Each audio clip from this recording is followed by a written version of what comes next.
Ушул жылдын апрель айынын соңунда кыргыз-тажик жаңжалында Зебиниса Матисаеванын жаңы курулуп бүткөн 2 үй өрттөлүп жараксыз болгон. Мен жашаган үйүм эле жаңы салган элек 2 комната ички тышкы балама.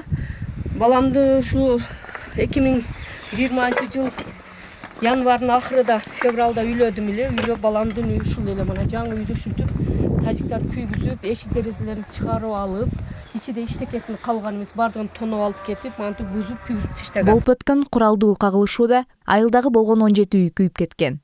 Жаңжалдан соң жабыркаган үйлөрдүн калыбына келтирүү иштери башталган. 6 ай аралыгында тургундар чатырларда күн кечирип келишти. 21 октябрда жаңы курулган үйлөр ээлерине тапшырылды. Бирок жашоочулар курулуш толук бүтө электигин, үйдө жашоо үчүн керек болгон эмеректер жок экенин айтышат.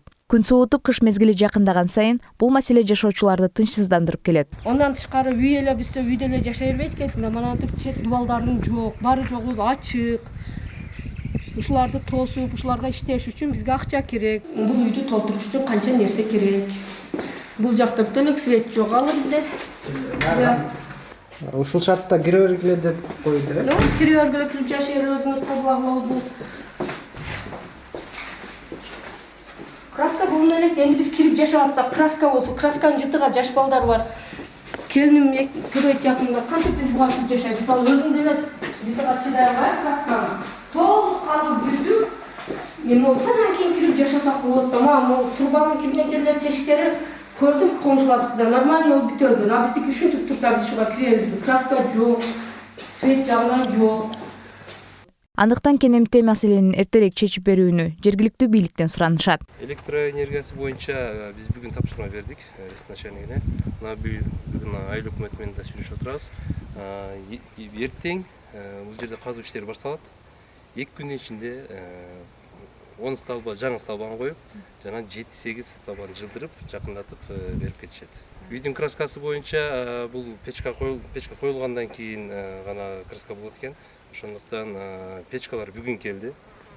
Бүгүн келип 2-3 күн ичинде печкалар коюлса, андан краска иштери башталат. Суу маселеси боюнча биз айыл өкмөттөн суранып кеткенбиз, документтерди чогултуп бергиле деп.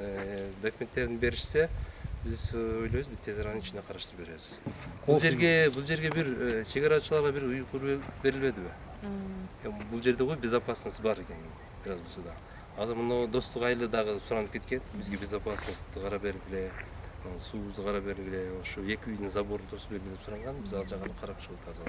Компенсация жагы азыр ал 2-чи этапта, биз 1-чи этап мына үйлөрдү бүтүрүп, мына күн сууп кеткенге чейин берип тапшырып бүтүп, мына ушулар бүткөндөн кийин ал жагы каралат. Жасмина Сайдиманова, Тайырбек Исманалиев, Салам Медиа, Баткен.